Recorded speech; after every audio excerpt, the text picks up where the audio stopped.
Start చేస్తాను. ముందుగా 70 లక్షల ఉద్యోగాలు ఇచ్చాం. సో ఇది ఓన్లీ కేవలం సంఘటిత రంగంలో పే రోల్స్ జాబితాలో నమోదైన అంశాలు మాత్రమే ఇవి. ఇంకా దీన్ని బట్టి ఇన్ని ఉద్యోగాలు సంఘటిత రంగంలోనే వస్తాయి, ఇంకా అసంఘటిత రంగంలో చూసుకుంటే ఇంకా ఎక్కువ ఉంటాయంటూ కూడా నిన్న ఒక లెక్క చెప్పారు ప్రధాని.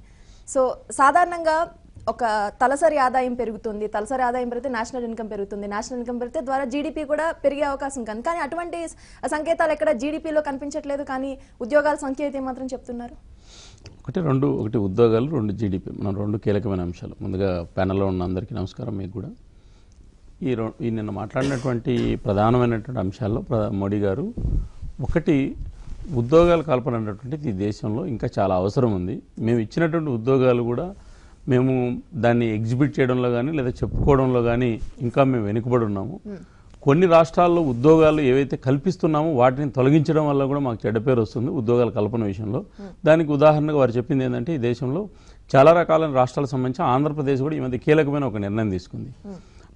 16వ తేదీ జూను ఆంధ్రప్రదేశ్ సంబంధించినటువంటి ఎంహెచ్ఆర్డి విద్యాశాఖకు సంబంధించి 2010లో కాంగ్రెస్ యూపీఏ 2 ప్రభుత్వం అధికారంలో ఉన్న సందర్భంలో గతం నుంచి సాంప్రదాయంగా వచ్చేటువంటి ఏదైతే ఒక అడల్ట్ ఎడ్యుకేషన్ సంబంధించినటువంటి 21,000 మంది ఉద్యోగులు, డిగ్రీ చదువుకున్నటువంటి యువతీ యువకులు ఎవరైతే ఉన్నారో వాళ్ళు 8 సంవత్సరాలుగా చేస్తున్నారు.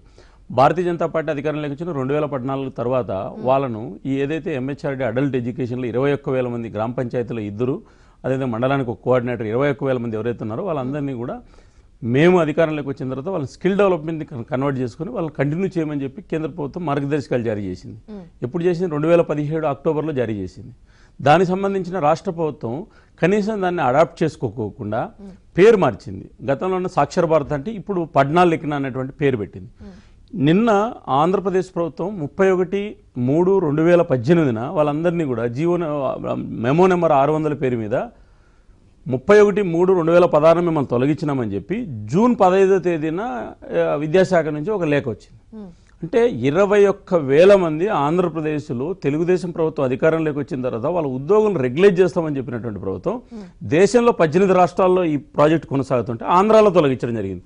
దానికి ఇంకా అంత ముందడుగేసి ఏం చెప్పారు, మేము పథకం పేరు మార్చితే వీళ్ళు కంటిన్యూ చేయమంటే లేదు కేంద్ర ప్రభుత్వము వీళ్ళందరికీ సంబంధించి 60% నిధులు ఏదైతే ఇస్తుందో 40% రాష్ట్రము, కేంద్రం 60% ఇస్తుంది అనేటువంటి విషయాన్ని వారు చెప్పడం జరిగింది. ఇంకా కొంచెం ముందుకు అడిగేస్తే ఉద్యోగాల కల్పన ఎంత ఇబ్బంది ఉంటుంది అనేటువంటిది ఆంధ్రప్రదేశ్లో మనం ఇస్తున్నది వాళ్ళకు 20,000 మందికి ఇస్తున్నది. మండలాల్లో పనిచేసేటువంటి వాళ్ళకి 6,000 రూపాయలు, గ్రామాల్లో పనిచేసే వాళ్ళకు యువతి యువకులకు 2,000 రూపాయలు. 4,33,00,000 మనం నెలసరి వేతనం ఇచ్చేది వాళ్ళందరికీ. కేంద్రం 2,30,00,000 ఇస్తుంది, రాష్ట్రం 2 కోట్లు ఇస్తుంది.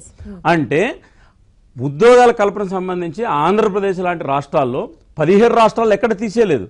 ఏ రాష్ట్ర తెలంగాణ తొలగించలేదు, ఆంధ్ర తొలగించలేదు, తమిళనాడు తొలగించలేదు. దేశంలో 17 రాష్ట్రాల్లో ఆంధ్రప్రదేశ్లోనే తొలగించారు.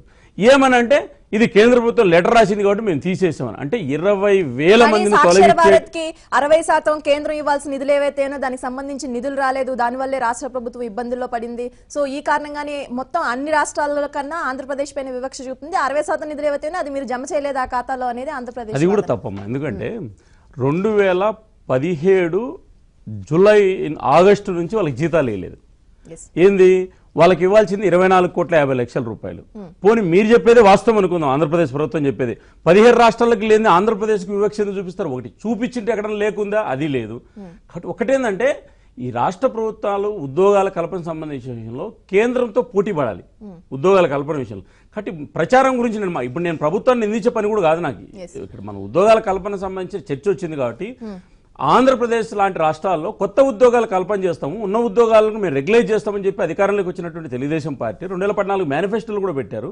ఈరోజు 20,000 మందిని ఒక్క కలం పోటుతోటి కనీసం వాళ్ళ కుటుంబాలు ఏమైతే పరోక్షంగా 2 లక్షల మంది ఆధారపడేటువంటి. ఇంకా ఒక ఆశ్చర్యకర విషయం, 31/3/2018 మేము తొలగించినామని చెప్పి వాళ్ళ 16వ తేదీ వరకు ఉద్యోగాలు చేయించుకున్నారు. వాళ్ళతో నోడల్ ఆఫీసర్లుగా చేశారు, నవన్య అధ్యక్షులు పని చేయించుకున్నారు, అధికారికంగా వాళ్ళకి ఆర్డర్స్ ఇచ్చారు. ఇప్పుడు ఏంటంటే మేము వాళ్ళకి ఆ 3 నెలలు కూడా జీతం ఇస్తామంటారు. అంటే 4,33,00,000 రూపాయలు మీరన్నట్లు ఇవ్వలేని స్థితిలో రాష్ట్ర ప్రభుత్వాలు లేవు. ఇవ్వగలుగుతాయి 4,33,00,000 అనేది అమౌంట్ కాదు. 2 కేంద్రం కూడా ఎక్కడ ఆపలేదు. అది కూడా ఇంకో విషయాన్ని గుర్తు చేస్తున్నా. అయితే ఇది ఎందుకు చెప్తున్నానంటే కనీసం ఈ సందర్భం వచ్చింది కాబట్టి చర్చ ఏబిఎం ద్వారా సరే ప్రభుత్వం కళ్ళు తెరవాలని, వాళ్ళకి న్యాయం చేయాలని చెప్పి నేను కోరుతున్నా. కేంద్రానికి సంబంధించినటువంటి విషయంలో ఉద్యోగాల కల్పన అనేటువంటిది అనుకున్నంత స్థాయిలో మేము ఉద్యోగాలు కల్పించినామని చెప్పి నేను చెప్పట్లేదు. ఎందుకంటే ఉద్యోగాల కల్పన అనేటువంటిది ఈ దేశానికి వచ్చి స్వాతంత్రం 70 సంవత్సరాలు అవుతుంటే ఎంతైతే నిరుద్యోగుల సంఖ్య పెరుగుతుందో అంతే మోతాదులో ఉద్యోగాల కల్పన జరగట్లేదు. ఇంకొక దాంట్లో ప్రమాదం ఉంది. ఉద్యోగాల కల్పన అనేది కేంద్రం ఒక్క చేతిలో ఉండదు. కేంద్ర ప్రభుత్వం ప్యారలల్ గా కొన్ని ఉద్యోగాలు భర్తీ చేస్తే రాష్ట్ర ప్రభుత్వం చేసింది. ఆంధ్ర తెలంగాణ విడిపోయినప్పుడు తెలంగాణ ఆంధ్రప్రదేశ్ ప్రభుత్వం 58 సంవత్సరాల వయోపరిమితిని 60 సంవత్సరాలు చేసింది ఉద్యోగులకు. దానివల్ల ఏంది, పబ్లిక్ సెక్టార్లో గవర్నమెంట్ సెక్టార్లో ఉన్నటువంటి ఉద్యోగులు రిటైర్మెంట్ వయోపరిమితి పెంచాలకు కొన్ని వేల లక్షల ఉద్యోగాలు ఆగిపోయాయి. ఇప్పుడు ఆంధ్రప్రదేశ్ ప్రభుత్వంలో మనం చూస్తే, తెలంగాణ ప్రభుత్వంలో చూస్తే ఈ రెండు రాష్ట్ర ప్రభుత్వాల్లో కూడా ఈ వయోపరిమితి పెంచిన కారణంగా కొత్త ఉద్యోగాల కల్పన ప్రభుత్వంలో ఇచ్చేటువంటి పరిస్థితి లేదు. ఇంకా బ్యాక్లాగ్ అయితే లక్షల ఖాళీలు ఉంటే వాడు ఇచ్చే పరిస్థితి లేదు.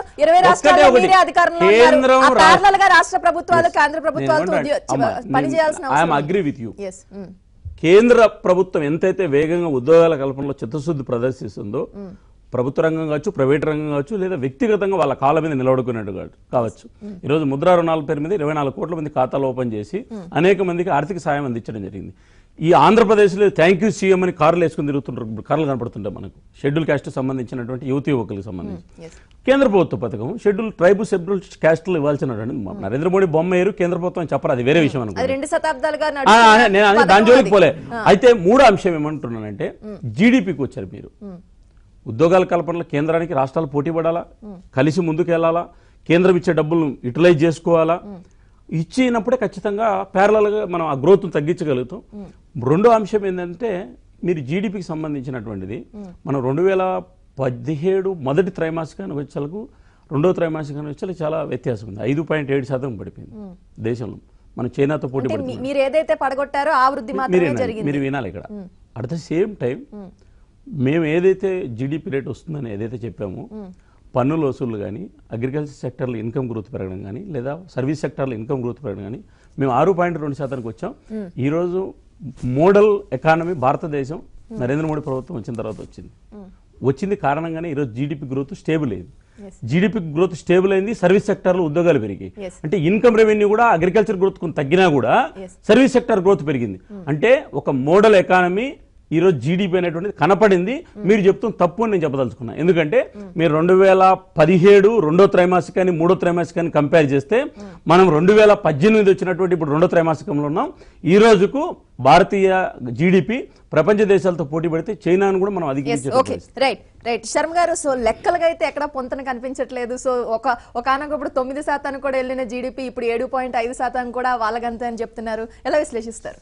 అంటే మొదట విష్ణు గారు చాలా బాగా ఎంతసేపటికి రాష్ట్ర ప్రభుత్వం మీద తప్ప వాళ్ళు చేయాల్సింది వాళ్ళు చేసింది ఏంటో మాత్రం చెప్పలేదు. ఎంతసేపటికి వాళ్ళకి ఉద్యోగాలు తొలగించారు, వీళ్ళది చేశారు, బాగానే ఉంది. మీరు ఎంతమందికి ఉద్యోగాలు ఇచ్చారు, మీ ఎన్నికల మేనిఫెస్టోలో ఏం చెప్పారు, ఆ రోజున మీరు మాట్లాడినటువంటిది ఏంటి అనేది పోయింది. 2 కోట్ల మందికి ఏటా ఉద్యోగాలు ఇస్తాము అని చెప్పారు. బాగుంది. సరే, ఏటా వద్దు, 4 సంవత్సరాల తర్వాత ఇవాళ ప్రధానమంత్రి గారు పోనీ మనం కూడా చెప్దాం, నా దగ్గర లెక్కలు లేవు అని చెప్పని అంటున్నాడు ఆయన. సరే, లెక్కలు లేకపోయినా కూడా పోనీ నీ లెక్కల ప్రకారం కూడా 70 లక్షల మందికి ఇచ్చాం. మీరు చెప్పిన ప్రకారం 8 కోట్ల మందికి ఉద్యోగాలు ఇవ్వాలి ఎన్నికల మేనిఫెస్టో ప్రకారం. నేను చెప్పేది ఏంటంటే, ఇవాళ రోజున ఇంకొక మాట ఏమని చెప్తున్నారంటే, సర్వజ్ఞ మన్మోహన్ సింగ్ గారి యొక్క దీని మూలకంగా ఇవాళ ఈయన ఉద్యోగాలు ఇవ్వలేకపోతున్నట్టుగా చెప్తా ఉన్నారు. నేను ఇవాళ భారతీయ జనతా పార్టీకి ఒకటే చెప్పదలుచుకున్నా, మీకు పరిపాలన చేయటం చేత కాకపోతే నేర్చుకోండి, తప్పేం లేదు.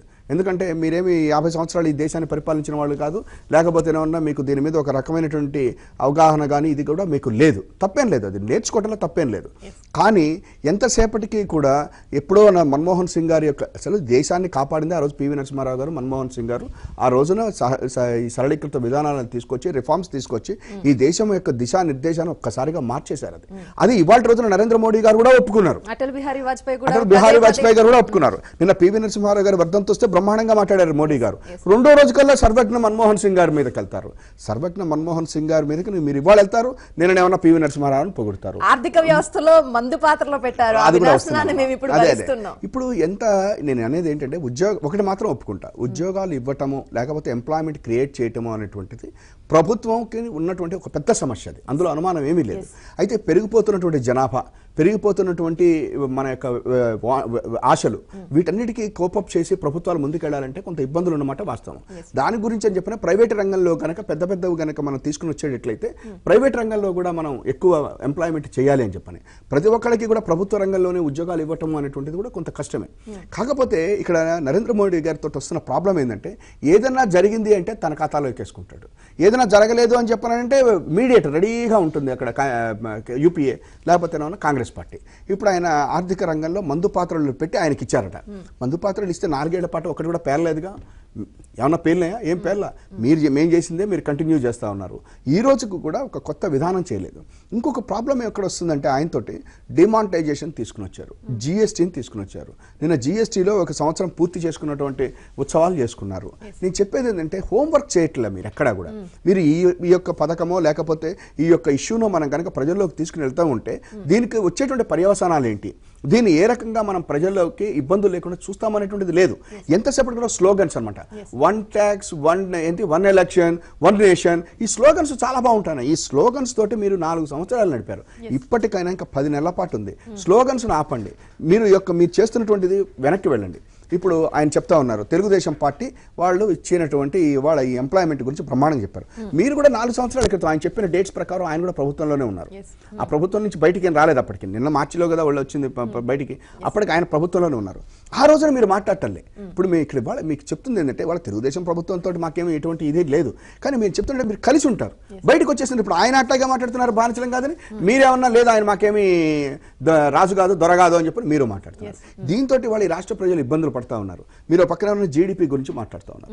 జీడిపి ఇవాళ రోజున మీరే చెప్తున్నారు 9% దాకా వెళ్ళినటువంటి జీడిపి ఈయన తెచ్చినటువంటి డిమానిటైజేషన్ తోటి ఇవాళ ఎకానమీ మొత్తం అతలాకుతలం అయిపోయేసి ఒక్కసారిగా జిఎస్టీ కూడా వెంటనే తీసుకుని వచ్చి ఆ జిఎస్టీ మూలకంగా స్మాల్ సెక్టర్ ఎవరైతే చిన్న మీడియం వీళ్ళు ఉన్నారో వాళ్ళందరూ కూడా ఇవాళ ఇబ్బందులు పడతా ఉన్నారు.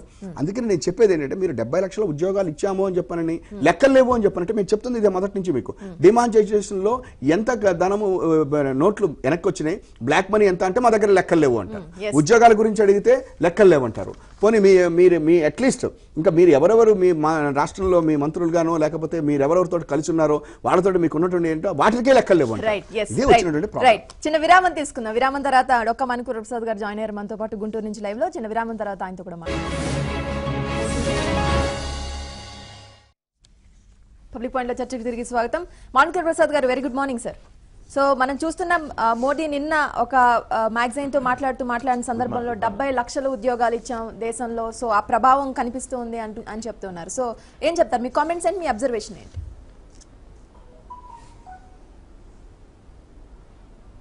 అంటే ఆయన ప్రభుత్వ నేతగా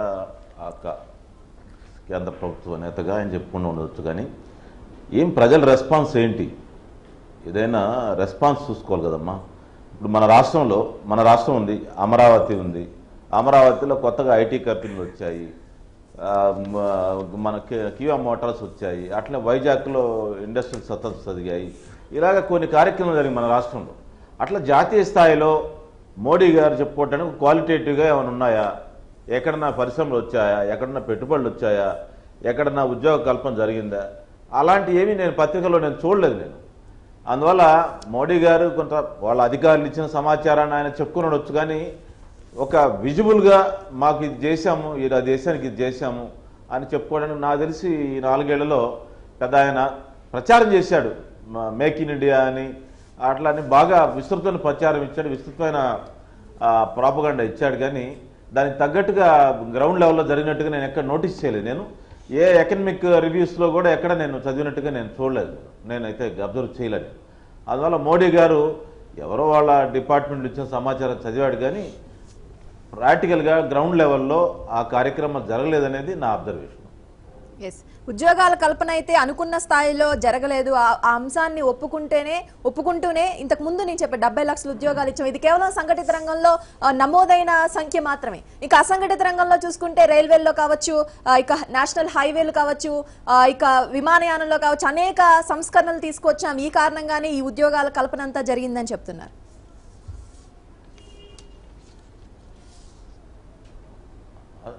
అదే నేను అనేది వారు ఇనిషియేషన్ చేశారు చాలా కార్యక్రమాలు.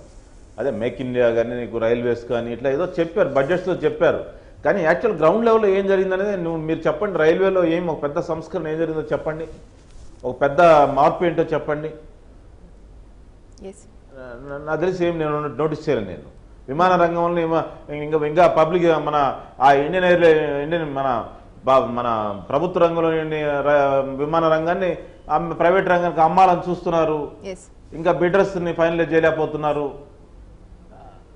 ఇంకా అదే చేశాడు ఆ సంస్కరణ. అదే రైట్ విష్ణు గారు. సో డిమానిటైజేషన్ కారణంగా డిమానిటైజేషన్ కారణంగా 2 లక్షల నుంచి 4 లక్షల వరకు చిన్న మధ్య తరహా పరిశ్రమలు కోల్పోయాయి. సో చిన్న మధ్య తరహా పరిశ్రమలు చూసుకున్నా చిన్న మధ్య తరగతివి కాబట్టి ఒక 10 నుంచి 15 ఉద్యోగాలే పోయినాయి అనుకున్నా 4 లక్షల్లో మీరు చెప్తున్నట్టుగా అక్కడే ఒక 50 నుంచి 60 లక్షల వరకు ఉద్యోగాలు పోయాయి. సో దానికి ఏం సమాధానం చెప్తారు? అయితే 2 విషయాలు పెద్దలు మాణిక్యవర ప్రసాద్ గారు 2-3 అంశాలు, మా చంద్రరాజ్ శర్మ గారు 2-3 అంశాలు. మాకు అనుభవం లేదు, నేర్చుకోవాలన్నారు. మన అందరం కూడా నిత్య విద్యార్థులు, రోజు నేర్చుకోవాల్సింది. శర్మ గారి నుంచి నేను నేర్చుకోవాల్సి ఉంటుంది.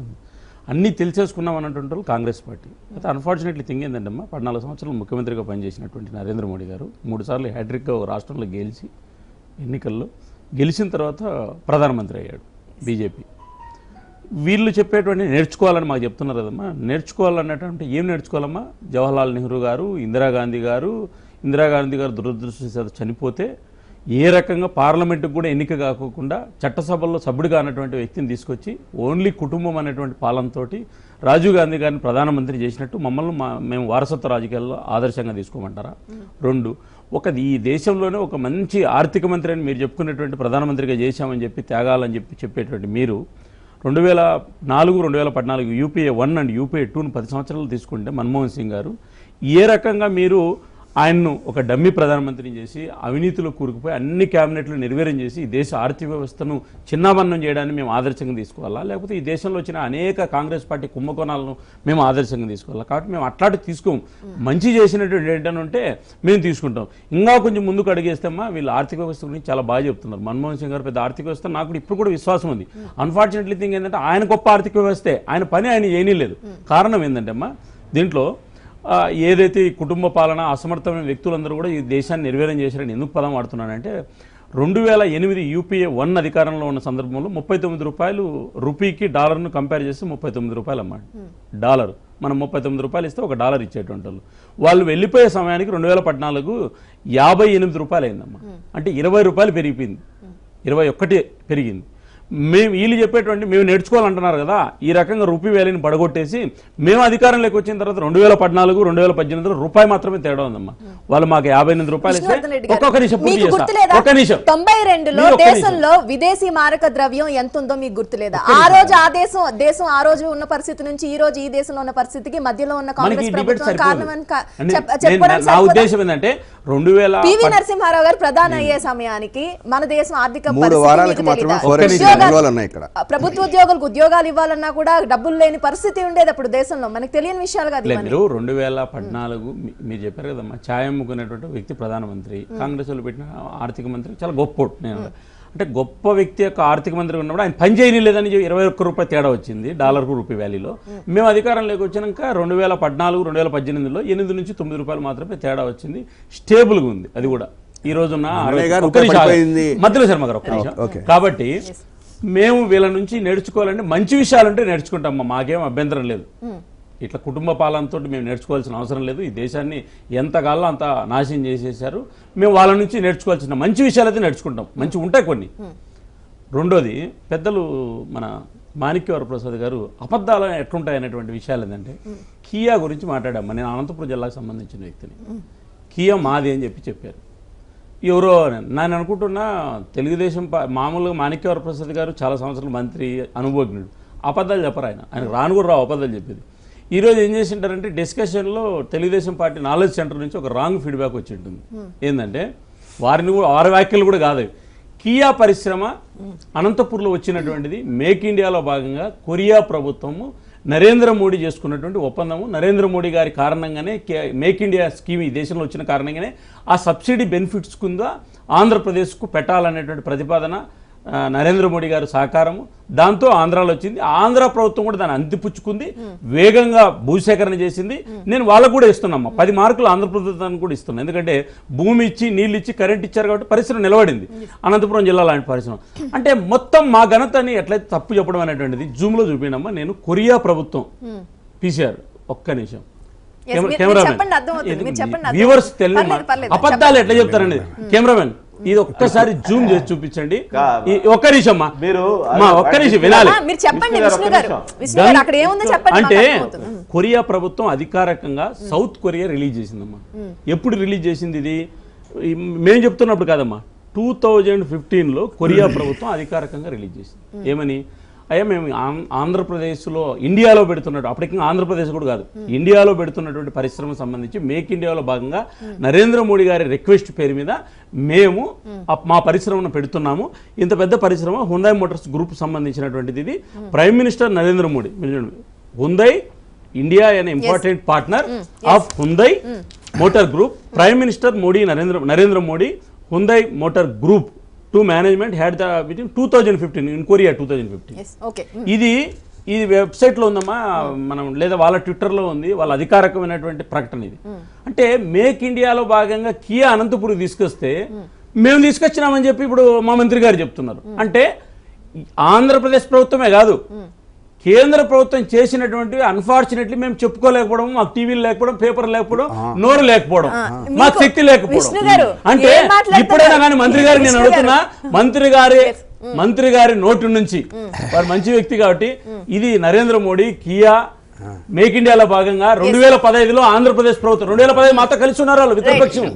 కాబట్టి అబద్ధాలు చెప్పొద్దండి ఏం చెప్తున్నా అంటే, ఆంధ్రాలో అబద్ధాల పునాదుల మీద ప్రభుత్వము, అసత్యాల పునాదుల మీద ప్రభుత్వము, ఏదో మాటల గారడీ మీద ప్రభుత్వం నడుస్తుంది తప్ప ఇప్పుడు కియా బీజేపీ తీసుకొస్తే